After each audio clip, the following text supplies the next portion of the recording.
Hi friends, very good morning. నేను doctor PV Narasimha Rao, dentist signal. ఈ రోజు మన కొత్త టాపిక్ తో మొదలు పెట్టుకొచ్చాను. ఏంటో టాపిక్ బేసిక్ గా చాలా మంది మనకి పన్ను తీసాక దాని పరిస్థితి ఏంటి, ఆ ఖాళీ ప్లేస్ లో మనం ఏం ఫిల్ చేసుకోవాలనేది చాలా మందికి డౌట్ ఉంటుంది.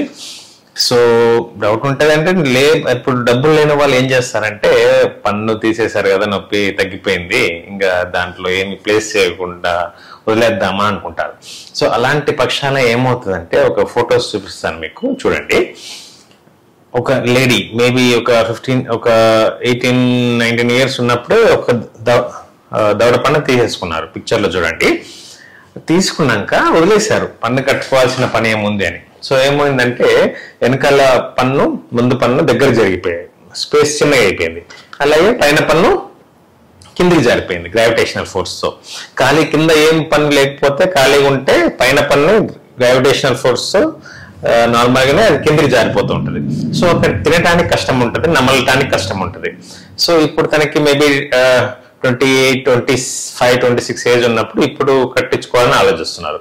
సో అప్పుడు ఏంటి పరిస్థితి అంటే, పక్క పన్ను అరగదీసి ఒక బ్రిడ్జ్ లాగా మనం క్యాప్ కట్టలేము. సో ఇప్పుడు తను ఏమనుకుంటున్నారంటే, ఒక క్లిప్స్ పెట్టుకొని దాన్ని లాగేసి స్పేస్ క్రియేట్ చేసుకొని అందులో ఇంప్లాంట్ అనేది అమర్చుకుందామని ప్లాన్ చేస్తున్నారు. క్లిప్స్తో లాక్కోవడం ఒక ట్రీట్మెంట్, డబ్బులు వేస్ట్, ప్లస్ ఈ ఇంప్లాంట్ పెట్టడానికి కూడా డబ్బులు వేస్ట్. మనకు తెలుసు కదా, ఇంప్లాంట్ రేంజ్ అవుతుంది 15,000 నుంచి 25-30,000 దాకా ఒక స్క్రూ పెట్టడానికి ఇంప్లాంట్.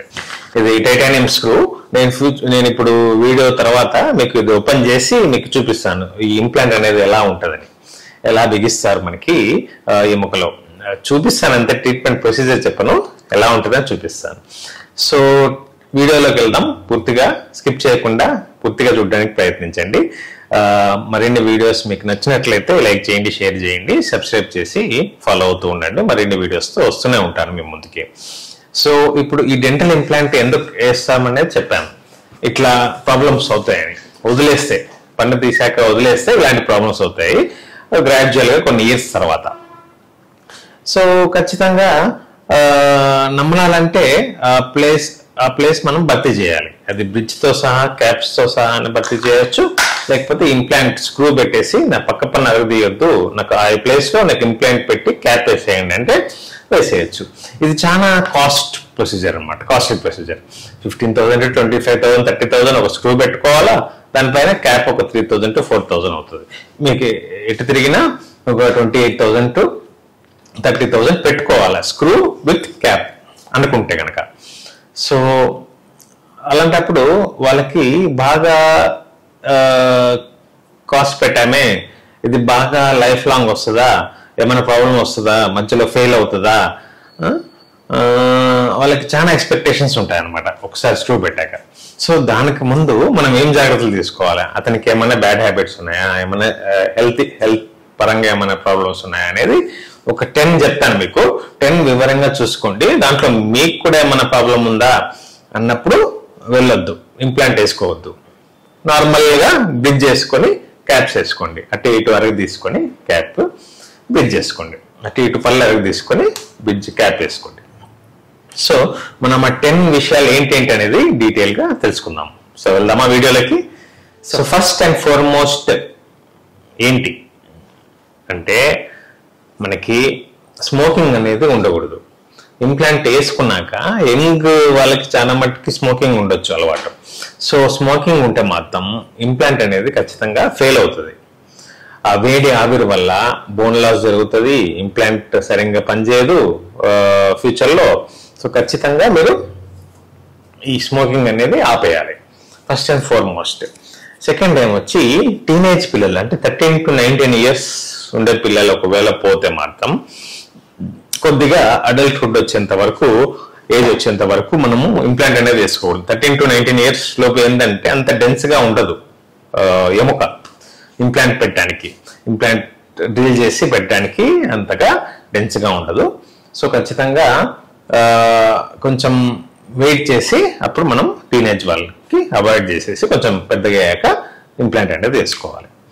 2 అయిపోయాయి. మూడోది వచ్చి డయాబెటిక్ కండిషన్ ఉన్న పెద్దవాళ్ళకి. సో డయాబెటిక్ కండిషన్ చిన్నపిల్లల్లో కూడా ఉండొచ్చు, జువెనైల్ డయాబెటీస్ అంటారు. సో ఆ కండిషన్ చూసుకోవాలి, నార్మల్గా ఉందా లేదా అని. పెద్దవాళ్ళకి నార్మల్ టైప్ 2 డయాబెటీస్ ఉంటే నార్మల్ కండిషన్కి ఉంటేనే మనం ఇంప్లాంట్ అనేది వేసుకోవాల్సి వస్తుంది. లేదు అన్కంట్రోల్ డయాబెటీస్, నేను చక్కెర ఎక్కువ తింటాను, షుగర్ ఎక్కువ తింటాను, స్వీట్స్ ఎక్కువ తింటాను, అన్కంట్రోల్ డయాబెటీస్ ఉంటే మాత్రం ఈ ఎముక ఆ స్క్రూకి ఇంప్లాంట్ అనేది ఫ్యూజ్ అవ్వదు ఈ బోన్. సో అప్పుడు ఇంప్లాంట్ లూజ్ అయ్యి వచ్చేసే ఆస్కారాలు ఉంటాయి. సో 3 అయిపోయాయి డయాబెటీస్. 4th వచ్చి ఆస్టియోపోరోసిస్, అంటే బోన్ కూడా ఆస్టియోపోరోసిస్ కండిషన్లో ఉండే వాళ్ళకి, ఆ టైప్ డిజీజ్ ఉన్న వాళ్ళకి ఈ బోన్ అనేది ఖచ్చితంగా ఈ టైటానియం స్క్రూక్ అనేది ఫ్యూజ్ అవ్వదు, మళ్ళీ అప్పుడు కూడా లూజ్గా అయిపోతుంది, పోరస్ అయిపోతుంది బోన్. సో అలాంటి కండిషన్లో కూడా మనం ఇంప్లాంట్ అనేది నో చెప్పాలి. 4 అయిపోయాయి. 5 వచ్చి నాదే చిగురు ప్రాబ్లం ఉండే వాళ్ళకి, గమ్ డిజీజెస్, పెరిడోంటైటిస్ కండిషన్స్. అంటే ఈ గమ్ డిజీజెస్ వల్ల ఎముక అరిగిపోయి పళ్ళు లూజ్ అవుతూ ఉంటాయి. సో అలాంటి కండిషన్స్లో ఎముక కూడా లూజ్ అవుతూ ఉంటాయి. ఎముక లూజ్ అవుతానే కదా పళ్ళు లూజ్ అవుతాయి. సో ఆ ఎముక లూజ్ అయినప్పుడు ఎలా ఫ్యూజ్ అవుతుంది అనుకుంటున్నారు ఇంప్లాంట్కి? ఆ ఇంప్లాంట్ స్క్రూకి అనేది, ఈ టైటానియం స్క్రూకి ఖచ్చితంగా ఈ బోన్ అనేది ఫ్యూజ్ అవ్వదు. సో అలాంటి కండిషన్, గమ్ ప్రాబ్లమ్స్, పెరిడోంటైటిస్ కండిషన్ ఉన్న వాళ్ళకు కూడా అవ్వదు. సో వాళ్ళకి ట్రీట్మెంట్ చేసుకొని స్టేబుల్గా చేసుకోవాలి. గమ్ ప్రాబ్లం కానీ, బోన్ లాస్, పెరిడోంటైటిస్ కండిషన్ అన్నా కానీ స్టేబుల్గా తెచ్చుకోండి. మీ గమ్ ఇన్ఫెక్షన్ డాక్టర్స్ దగ్గరికి పోతే పెరిడోంటైటిస్ ప్రాబ్లం ఉంటే, అంటే పెరిడోంటైటిస్ అనమాట, ఆ పెరిడోంటైటిస్ దగ్గర పోయి గమ్ ఇన్ఫెక్షన్, గమ్ సర్జరీ చేసే స్పెషలిస్ట్ దగ్గర పోయి మీరు ట్రీట్మెంట్ చేసుకోండి. అప్పుడు మీకు నార్మల్ అయిపోతాయి, ఎముక అరగదు. గమ్ ఫ్లాప్ సర్జరీ చేసుకుంటే ఎముక అరగదు ఫ్యూచర్లో, అప్పుడు మీరు ఇంప్లాంట్స్ అనేది వేసుకోవచ్చు. నెక్స్ట్ 6th వచ్చి బోన్, అంటే ఇప్పుడు ఓల్డ్ ఏజ్ అయ్యాక ఈ ఎముక అనేది తిన్నగా ఉంటుంది, రిడ్జ్. నోట్లో పళ్ళు లేనప్పుడు ఆ రిడ్జ్ సన్నగా ఉంటుంది. ఓల్డ్ ఏజ్ వచ్చినాక సన్నగా అయినప్పుడు ఏమవుతుందంటే సరిగ్గా పట్టుకోదు, ఎముక అనేది సరిగ్గా స్క్రూలు పట్టుకోదు. కొంచెం డెన్స్గా ఉండాలా, కొంచెం వెడల్పుగా ఉండాలా, థిక్నెస్ బాగుండాలా. ఓల్డ్ ఏజ్ వాళ్ళకి ఆ ఇబ్బంది ఉంటుంది. 60 to 70 years వరకు ఓకే, మీరు బాగా మెయింటైన్ చేస్తున్నారు, ఫిట్గా ఉన్నారంటే 70 years వరకు ఓకే. 70 years పైబడిన వాళ్ళకి ఏమవుతుందంటే బాగా రిడ్జ్ సన్నగా అయిపోయి కొంచెం హెల్త్ ప్రాబ్లమ్స్ వస్తే వాళ్ళకి కొంచెం అవాయిడ్ చేయాలి ఇంప్లాంట్ అనేది.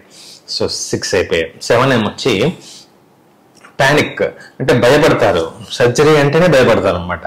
లాంగ్ ప్రొసీజర్ సర్జరీ, నాకు భయము, ఇంజెక్షన్ ఇచ్చుకోవడము, ఆ డ్రిల్ చేసుకోవడం నాకు భయము, ఎప్పుడు చూసినా భయపడతా ఉంటారు సర్జరీ అంటేనే. సో ఇంకా అలాంటి వాళ్ళకి మనం ఇంప్లాంట్ అనేది ఎప్పుడు ప్రొసీజర్ చేయాలి, దానిపైన క్యాప్ ఎప్పుడు తొలగాల, మళ్ళీ మెయింటెనెన్స్ సరిగ్గా చేసుకుంటారో లేదో అనేది ఒకటి. సో భయపడే ప్యానిక్ పేషెంట్స్కి అవాయిడ్ చేయాలి ఖచ్చితంగా. సో 7 అయ్యాయి. 8 వచ్చి మెంటలీ డిజేబుల్డ్ కండిషన్స్ ఉన్నారు, కొందరు పేషెంట్స్ ఉంటారు. వాళ్ళకు కూడా కొంచెం సర్జరీ చేసుకోవడం ఇబ్బంది, మనం కష్టపడి చేసినా కూడా వాళ్ళు సరిగ్గా మెయింటైన్ చేస్తారా లేదా తెలియదు.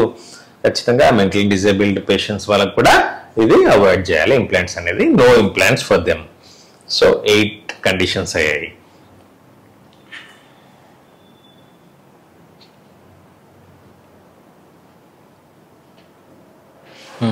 నైన్త్ వచ్చి సైకియాట్రిక్ పేషెంట్స్ ఉంటారు.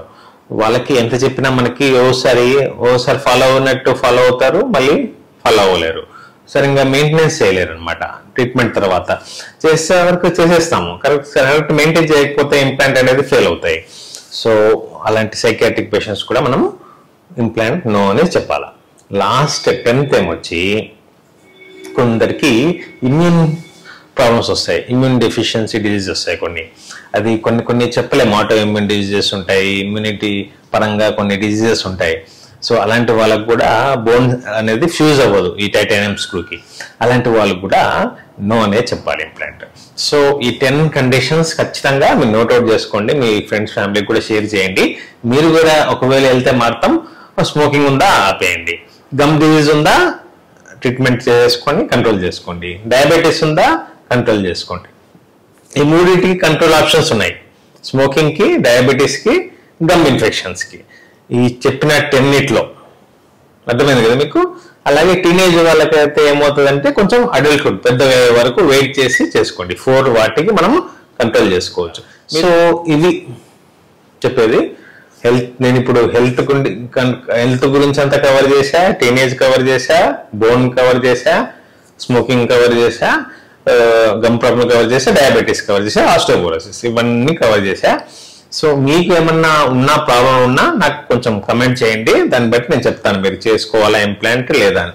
కానీ ఖచ్చితంగా ఇంప్లాంట్ సర్జరీ ముందు ఒక CBCT cone beam computer tomography అనేది ఒక స్కాన్ అనేది చేసుకోవాలి. అప్పుడే మీకు థిక్నెస్ కరెక్ట్గా ఉందా, మీరు ఇంప్లాంట్ కి మంచి క్యాండిడేటా కాదా అనేది ఒక స్కాన్ లో కూడా మనకు తెలుస్తుంది. అప్పుడు మనము లాస్ట్ స్టేజ్ అదే స్కాన్ చేసి ఎంత ఓకే అనుకుంటే మీరు టిక్ చేసుకుంటే నాకు అంత ఓకే అన్నప్పుడు స్కాన్కి వెళ్ళాలి. స్కాన్ చేసుకున్నాక ఇది బోన్ డెన్స్ కరెక్ట్ గా ఉందా లేదా, మరీ మెత్తగా ఉంది అనుకోండి బోన్, అప్పుడు కూడా ఇంప్లాంట్ అనేది వేయరు. కరెక్ట్ స్టేజ్ లో ఉండాలా బోన్. అది D2 అనే స్టేజ్ అంటారు. డెన్స్ చూస్తారనమాట, డెన్స్ పోరస్ అంతా. సో ఇప్పుడు నేను ఇంప్లాంట్ ఎలా ఉంటుంది నేను తీసి చూపిస్తాను మీకు. ఆ స్క్రూ అది ఎలా మనకి ఆ స్పైరల్ ఉంటుంది, ఎలా మనకి బోన్లో వెళ్తుంది అనేది ఒకసారి తీసి చూపిస్తాను, మీకు ఐడియా ఉంటుంది ఇంప్లాంట్ అంటే ఏంటో. Dental implant. సో ఇప్పుడు మనకు డెంటల్ ఇంప్లాంట్స్ వల్ల అడ్వాంటేజ్ ఏంటో మనం ఇప్పుడు చూద్దాము. చూడండి ఇక్కడ పన్ను లేదు కదా. సో ఇక్కడ పన్ను లేకుండా కొన్ని ఇయర్స్ తర్వాత ఏమవుతుందంటే ఇవి రెండు పక్క స్పేస్ లోకి జారిపోతుంది అన్నమాట, పైన పన్ను కింద జారిపోతుంది. అలాగే ఇక్కడ కూడా ఇవన్నీ దగ్గరకు వచ్చేస్తాయి. సో ఈ ఇక్కడ గ్యాప్ లో మనం క్యాప్ పెట్టుకోవాలనుకుంటే ఈ రెండు అరగదీయాల్సి వస్తుంది, జూ అంటా ఉంటాయి, మళ్ళీ దానికి రూట్ కెనాల్ చేయాల్సి వస్తుంది. సో అవన్నీ బాగా తట్టుకోకుండా, సో అవన్నీ బాధలు ఉంటాయి కాబట్టి డైరెక్ట్ గా నాకు టచ్ చేయొద్దు, డిస్టర్బ్ చేయొద్దు ఈ పళ్ళు, డైరెక్ట్ గా నాకు ఇంప్లాంట్ కావాలనుకుంటే ఈ ఖాళీ ప్లేస్ లో ఎముక బాగుంటే ఎక్స్రే తీసుకొని బాగుంటే అంటే అక్కడ మనం ప్లాన్ చేయొచ్చు. 2 స్క్రూలు పెట్టుకోవచ్చు, ఇక్కడ ఒక్క స్క్రూ పెట్టుకోవచ్చు, ఒక్క ఇంప్లాంటే పెట్టుకోవచ్చు. ఇట్లా పెట్టుకొని దీనికే క్యాప్ వేసుకొని ఇక్కడ 2 ఇంప్లాంట్ పెట్టుకొని ఇక్కడ 2 క్యాప్స్ పెట్టేసి 2 టీత్ పెట్టుకున్నాను అనుకుంటే అదే క్యాప్స్ అనుకుంటే అయిపోతుంది, పని అయిపోతుంది అనమాట. ఈ పక్క పన్ను అరగదీయకుండా నాకు చేయండి అంటే సరిపోతుంది అదనమాట. సో డెంటల్ ఇంప్లాంట్ నేను ఓపెన్ చేస్తాను. ఇది Adin company dental implant. Adin company dental implant మీకు ఓపెన్ చేసి చూపిస్తాను. సీల్డ్ ఇది.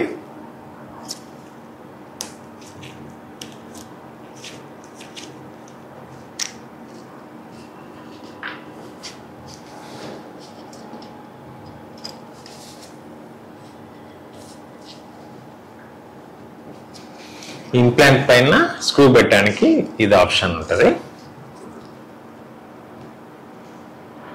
ఇది మన ఇంప్లాంట్.